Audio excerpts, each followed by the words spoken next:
ሀበሻ ምንቀኛ ነው የሚባል ሐሳብ ተስማሙበታላችሁ? አይ ቲንክ እኔ እስማማበታለሁ ትንሽ አትሊስት። አዶናይ እውነቱን ልንገራ ሲድሮ ብሎ ህዝቡን ሲድሮ አፓለ ተጠቀሙ ተብሎ ሲባነን የሌባና ምንም የማይጠቅም ነገር መሆኑ ሲታወቅ እና ሰው ችላ አለው ይደዛ ተባለ። አሁን አዶናይ ሻይን አላረገም ተመቷል። ልክ ያቺ ነገር ስትባነንበት ሾፍ ሲያደርግ እዚህ ጋር አዳዳ አገኘ። ጎበዝ ልጅ ነው። ከዛ ምን አለ ሴቶችዬ የኔ ቆንጆ እያልኩ ማውራሽ ታስታውሳላችሁ? እንትን ካልገዛለች ጉቺ ካልገዛለች ታስታውሳላችሁ? የኔ ቆንጆ እንዲህ ካልገዛለች ዘርቤልና ዞር ብለሽ ስታይ እሱ ሲንግል ነው። ምንም ሴት የሚባል የለውም፣ ገንዘብ የሚባል የለውም፣ ምንም አልነበረው። ግን አይለኛ መካሪ ነበር። ዲሉዥናል አትሁኑ። በሩን ሊዘጉብክ ይችላሉ። እግዚአብሔር ላንተ ካላው ጣራው ይከፍትልሃል። ሰዎችን መፍራት አቁምና እግዚአብሔርን ማመን ጀምር። ላንተ የተባለው ነገር ማንም ሰው ሊነጥቅክ አይችልም። ማንም ሰው አቅም የለውም። እመን ብቻ ታሸንፋለህ። ለሴቶች የምነግረው እውነቴን ነው። ዲሉዥናል አትሁኑ። እኔ እንደዛ ብዬ ስመክርሽ የነበረው ዛሬ እንደዚህ ቦታ ላይ እንደዚህ እንደሆነ ነው ምናምን ብሎ ሰሞኑን ይቺን አጀንዳ ሰምቶ መጣ። ይቺ ነገር ታስቀኛለች ብራ። ግን አሁን ጃኒ ታስታውሳላችሁ አዶናይ በትልቁ የተነሳው 3 ዲቻዎች አንስቶ ነው ከጎዳና ላይ። አሁን ጃኒ ከ6 በላይ ህጻናቶችን በትልቁ አርጋ ልታነሳቸው እየተሟሟተች እየጣረች ነው። ጃኒ ስትሰራው ሴቶቹ ስለሚቀናኑ አፕሪሺየት አያደርጓት። ሶሻል ሚዲያ ላይ ያሉ ሴቶች እንደዚህ አይነት አርያ ስትሆን ጃኒ ከማገዝ ይልቅ ባላ ያልፏታል። አያችሁ የበታችነት ስሜት ማለት ያ ነው። እዛ ደረጃ እያመጣች እነዛን ህጻናቶች ስታግዝ ገና ኮታ አዳጊን 4 ዓመቷ ምናምን ሆነ። በእውነት ትልልቆች ያልሰሩትን ስራ እየሰራች ስለሆነ ጃንዬ እግዚአብሔር ይጠብቅሽ፣ አብዝቶ እግዚአብሔር ይስጥሽ። የልጅ አዋቂ ነሽ፣ በጣም ጀግና ሴት ነሽ። ሊሰብሩሽ ብዙ ጊዜ ሄደው እኔ ሰውን አውቃለሁ፣ የትኛውን መደገፍ የትኛውን ጓ ማለት እንዳለብኝ አውቃለሁ። ጌም ስትጫወት ራሱ አልቀጣም የምትለው ያልሆነ ቅጣት አልቀጣም የምትለው በርበሬ ሚጥሚጣ እንቁላል ጠጪ ምናምን ግደላ ጃኒ ጌም ስትጫወት ክብሯን ጠብቃ እና ጃኒ ወደፊት ትልቅ ደረጃ ደርሳ እንደማይ አሁንም ደርሳለች። እዚህ በላይ ደርሳ እንደማይ በእርግጠኛነት እናገራለሁ። ጃኒ እግዚአብሔር ይጠብቅሽ። አንቺን ነገር ለመከተል ሲንደፋደፉ እናያለን። ታላላቆች በጣም ነው የሚያስቀኝ። አራያ መሆን ስትችሉ እናንተ እሷን ተከትላችሁ እሷ አርጋችሁ እኔም ፉን ላለው እያላችሁ ስትርመጠመጡ እናያለን ሶሻል ሚዲያ ላይ። ዊዱ የአገሬ ልጆች በውድቀቱ የሚያፍር ሰው በስኬቱም ማፈሩ አይቀርም። በውድቀት የምታፍር ከሆነ ስኬታማ መሆን አትችልም። ልንገራችሁ፣ በውድቀታችሁ መኩራት አለባችሁ።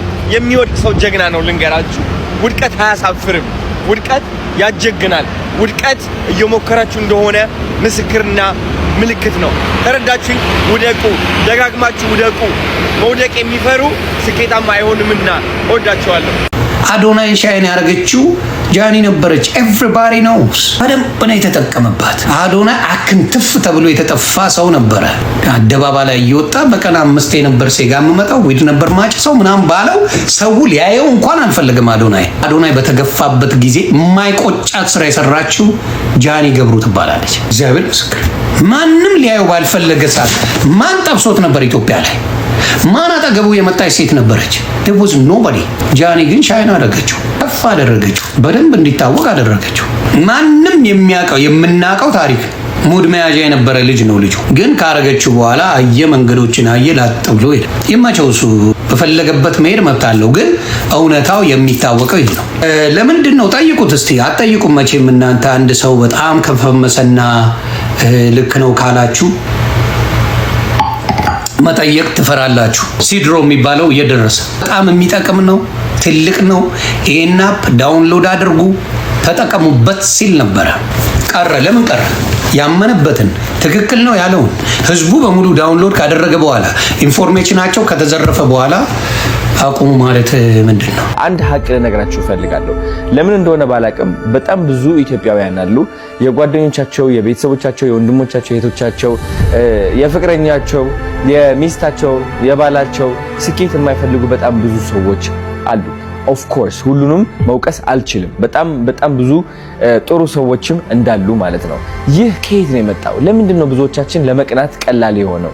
መንቀኛ ለመሆን ቀላል የሆነበት ምክንያት ምንድነው ብዬ አዎ ተቻለው አምባሳደር አለው ሲጋለጥ ነው ሲድሮ ለምን ሲስተም እንደተፈለገ ምን እንደሆነ ህዝቡ ዳውንሎድ አድርጎ በደንብ ከበላበት ምን ካለ በኋላ ነው አልፈልግም ብሎ ወጣ። ስለዚህ ያን ነው አሁንም ወደፊት የምናገረው በማስተዋል ብታደርጉ ስለወደዳችሁት ብቻ ሳይሆን በአንዳንድ ነገሮች ላይ ስትጭበረበሩ ቆም ብላችሁ ጠይቁ። እኔ እንደዛ ነው ማለት ስትጭበረበሩ ይሄን ነገር ለምን አደረጋችሁ ብላችሁ ትጠይቃላችሁ። ያ ነው መሆን ያለበት። ስለዚህ አሁንም ጃኒ ታንክ ዩ ለምታደርጊው ነገር በሙሉ እግዚአብሔር በብዙ ይክፈልሽ። አንድም ነገር ያላጭበረበረችን እህት ያጠፋች እንዲያረገችን እንዲበደለችን ሲባል መተንናገር የተለየ ነገር ኖሮኝ አይደለም።